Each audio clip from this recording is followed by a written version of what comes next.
And the world is watching the crisis in Iraq, a country on the brink of civil war. Today, young men were signing up for military service in an effort to stop extremists from taking over Baghdad. Now there is word that Iran has already sent in its soldiers, and the U.S. has ordered its warships to the Persian Gulf. Here's Jennifer Johnson. As Sunni insurgents tear through parts of northern and central Iraq, Iraqi officials deployed heavy security onto the streets of Baghdad, desperate to hold on to the nation's capital.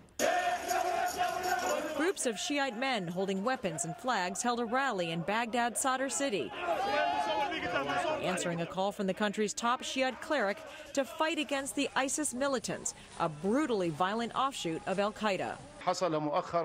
Prime Minister Nouri al-Maliki wants volunteers to join the fight.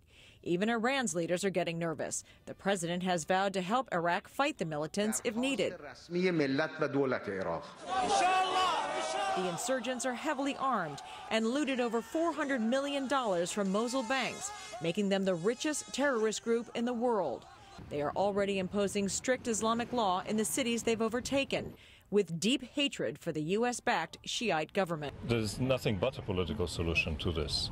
Obviously, there need to be security operations to deal with the terrorist threat. That's inevitable.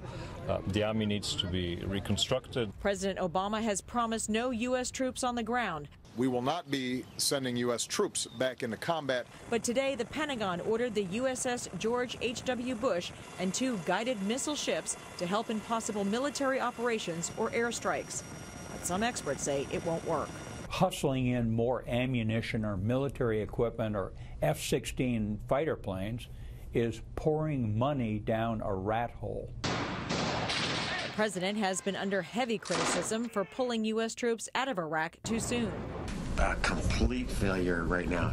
If the oil wealth of Iraq is now combined with Iran, we're in deep yogurt. The country is now in chaos, with hundreds of thousands displaced from their homes and seeking shelter in refugee camps. More families arrive each day as the militants bear down on their next target, Baghdad. Jennifer Johnson, Global News, Washington.